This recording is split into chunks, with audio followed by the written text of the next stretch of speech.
1 Korintus pasal 3. Dan aku, saudara-saudara, pada waktu itu tidak dapat berbicara dengan kamu seperti dengan manusia rohani, tetapi hanya dengan manusia duniawi yang belum dewasa dalam Kristus. Susulah yang kuberikan kepadamu, bukanlah makanan keras, sebab kamu belum dapat menerimanya, dan sekarang pun kamu belum dapat menerimanya, karena kamu masih manusia duniawi. Sebab, jika di antara kamu ada iri hati dan perselisihan, bukankah hal itu menunjukkan bahwa kamu manusia duniawi dan bahwa kamu hidup secara manusiawi? Karena jika yang seorang berkata, "Aku dari golongan Paulus," dan yang lain berkata, "Aku dari golongan Apolos," bukankah hal itu menunjukkan bahwa kamu manusia duniawi yang bukan rohani? Jadi, apakah Apolos, apakah Paulus, pelayan-pelayan Tuhan yang olehnya kamu menjadi percaya masing-masing menurut jalan yang diberikan Tuhan kepadanya? Aku menanam, Apolos menyiram, tetapi Allah yang memberi pertumbuhan. Karena itu, yang penting bukanlah yang menanam atau yang menyiram, melainkan Allah yang memberi pertumbuhan. Baik yang menanam maupun yang menyiram adalah sama, dan masing-masing akan menerima upahnya sesuai dengan pekerjaannya sendiri. Karena kami adalah kawan sekerja Allah, kamu adalah ladang Allah, bangunan Allah. Shalom saudaraku. Dalam pelayanan gereja, secara umum ada hamba Tuhan, penatua, pengurus komisi, liturgis, singers, pemusik, multimedia, dan lain sebagainya. Menurut Bapak Ibu, di antara pelayanan di atas, mana yang paling penting? Sebagai hamba Tuhan, sebagai penatua, sebagai pengurus komisi, sebagai liturgis, singers, pemusik, atau yang lainnya. Saudara, ternyata di antara semua bentuk pelayanan itu, yang paling penting adalah Kristus yang empunya gereja. Karena baik yang menjadi hamba Tuhan, penatua, pengurus komisi, liturgis, singers, pemusik, dan lain sebagainya adalah sama-sama pelayan Allah, bukan yang empunya gereja. Sebaliknya saudara, bagi Kristus yang paling penting adalah kita semua, apapun bentuk karunia-Nya. Saudaraku, apabila setiap pelayan gereja, apapun karunia-Nya, adalah sama-sama pelayan Allah, dan bagi Kristus yang penting adalah semua, apakah masih bisa terjadi kesalahpahaman? Apakah masih bisa terjadi pertentangan, bahkan perselisihan di dalam pelayanan? Jawabannya masih bisa. Seperti yang terjadi dengan jemaat Korintus yang kita renungkan hari ini. Saudaraku, di antara sesama pelayan ada gap, ada perpecahan. Kira-kira apa yang menyebabkan, saudara? Padahal ini gereja, ini tubuh Kristus, masing-masing sama-sama pelayan Allah. Bagi Allah semuanya penting, dan bagi kita yang penting adalah Allah, karena kita hanya pelayan. Karena itu apa yang bisa menyebabkan perpecahan, gap di antara sama-sama pelayan Tuhan. Yang pertama, saudara, itu iri hati. Iri hati di sini dalam terjemahan asli itu adalah jealously. Jealous. Ada rasa saling cemburu, saudara. Cemburu karena masing-masing menganggap bahwa karunianya yang paling penting. Bahkan lebih penting bagi pertumbuhan jemaat Korintus dibandingkan dengan karunia yang lain. Ada yang berkata, oh kalau hamba Tuhan itu penting, kalau penatua itu lebih penting, kalau pengurus komisi itu setengah penting.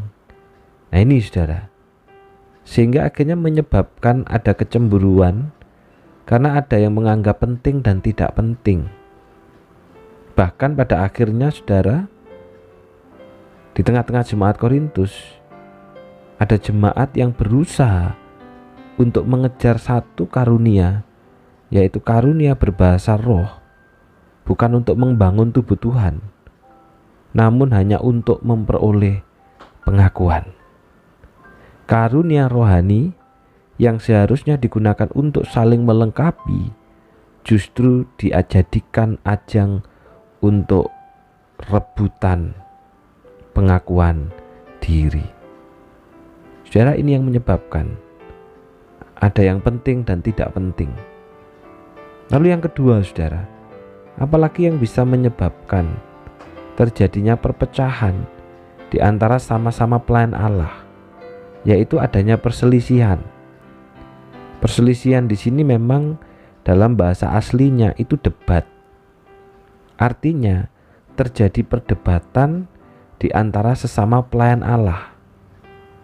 Tetapi debatnya bukan debat soal program, bukan debat soal iman, bukan debat soal kemajuan, apalagi juga debat soal pertumbuhan jemaat. Tapi yang diperdebatkan adalah soal siapa golongannya Paulus dan siapa golongannya Apolos. Nah ini Bapak Ibu Saudara, Paulus adalah pendiri jemaat Korintus. Dialah yang pertama kali memang memberitakan Injil di tengah-tengah kota Korintus. Sedangkan Apolos adalah orang Yahudi yang berasal dari Alexandria. Dan Apolos inilah yang kemudian melanjutkan pelayanan Paulus di tengah-tengah jemaat Korintus. Nah, bagi orang-orang muda yang terpelajar, mereka sangat ngefans dengan Apolos karena masih muda, pandai bicara, mahir dalam menerangkan soal-soal kitab suci, semangatnya juga berkobar-kobar ketika mengajar dan teliti mengenai Yesus. Tetapi bagi jemaat yang senior, mereka lebih ngefans dengan Paulus karena Paulus ini dianggap senior, Paulus ini pendiri jemaat, Paulus ini lebih bisa menjaga perasaan, karena kalau di surat keras, namun pada saat berbicara langsung lebih lemah. Saudaraku, apakah ngefans dengan pelayan Tuhan ini salah? Tidak. Karena sebagai manusia, pasti ada yang merasa nyaman dan tidak nyaman. Oh, saya bisa nyaman dengan pelayan si A. Oh, saya bisa nyaman dengan pelayan si B. Oh, saya bisa nyaman cerita dengan pelayan si C. Tidak salah, saudara. Karena kan bisa jadi juga terkait dengan gender. Ada yang nyaman kalau cerita sama-sama laki, atau sama-sama perempuan, atau kalau dengan beda gender. Namun menjadi kesalahan dan perpecahan, saudara, ketika menganggap golongan yang satu lebih penting dari golongan yang lain. Nah ini yang bisa menyebabkan perpecahan di dalam gereja. Ketika ada yang berkata bahwa, oh kalau saya ngefans dengan ini, pelayan A ini, kalau karena nggak ada pelayan si A, nggak mungkin gereja ini maju dan berkembang. Lalu yang lain berkata, oh nggak bisa. Yang paling penting di sini itu adalah pelayannya si B dan pengikutnya si B. Karena kalau nggak ada si B, nggak mungkin gereja ini bisa maju. Ini yang terjadi di Korintus, saudara. Yang pengikutnya Apolos, mereka berkata bahwa mereka yang lebih penting. Yang pengikutnya Paulus, mereka berkata mereka juga lebih penting. Ada juga yang berkata orang muda lebih penting dalam pelayanan daripada orang tua. Demikian juga sebaliknya, orang tua lebih penting daripada orang muda. Sehingga akhirnya terjadi kelompok-kelompok di dalam gereja yang saling mengklaim bahwa kelompok itu yang terpenting dalam jemaat. Ini yang menyebabkan perpecahan. Ini yang menyebabkan kehancuran. Karena itu saudara, renungan hari ini mengingatkan kepada kita, bagi kita yang penting adalah Allah. Jangan pernah diganti yang lain. Bagi kita yang penting di dalam gereja, di dalam persekutuan orang kudus, itu adalah Allah, bukan manusia. Karena gereja ini adalah milik Kristus, milik Allah. Dan bagi Allah yang penting adalah semua pelayan, apapun bentuk karunia-Nya, baik hamba Tuhan, baik penatua, baik liturgis, pengurus komisi, penerima tamu, perkunjungan. Bagi Allah semua penting. Tidak ada yang lebih penting atau kurang penting. Karena itu rumus Tuhan dalam pelayanan adalah Paulus menanam, Apolos menyiram, tetapi Allah yang memberi pertumbuhan. Karunia pelayanan bukan untuk dipertentangkan, tetapi untuk pembangunan tubuh Tuhan. Tidak dilarang mengidolakan seorang pelayan, namun idola yang sempurna dan satu-satunya hanya Tuhan Yesus Kristus. Karena manusia hanya sama-sama pelayan Allah. Mari kita berdoa.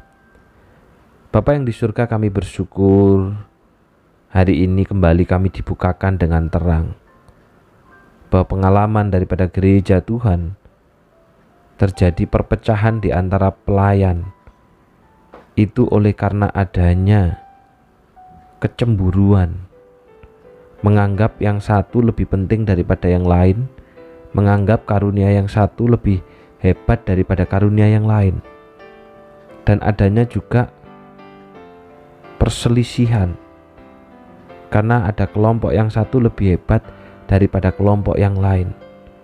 Ketika sudah mulai terjadi kelompok-kelompok di tengah-tengah jemaat yang saling mengklaim bahwa kelompok itu yang terpenting, sebenarnya gereja itu sedang berada di ujung tanduk perpecahan. Karena itu Tuhan, tolonglah setiap kami supaya kami menyadari bahwa yang paling penting di dalam gereja itu hanya Allah. Dan bagi Allah yang paling penting adalah semua pelayan apapun bentuk karunia-Nya. Karena Paulus yang menanam, Apolos yang menyiram, tetapi pertumbuhan itu hanya dari Allah. Allah lah yang dapat menumbuhkan pelayanan di gereja. Manusia sehebat apapun tidak akan pernah dapat menumbuhkannya. Karena tumbuh dan buah itu asalnya dari Allah. Biarlah kami boleh makin teguh di dalam hidup sesuai dengan kebenaran-Mu ya Tuhan. Hidup oleh karena Allah dan hanya untuk Allah. Secara khusus hari ini mengingat untuk beberapa saudara kami yang berulang tahun.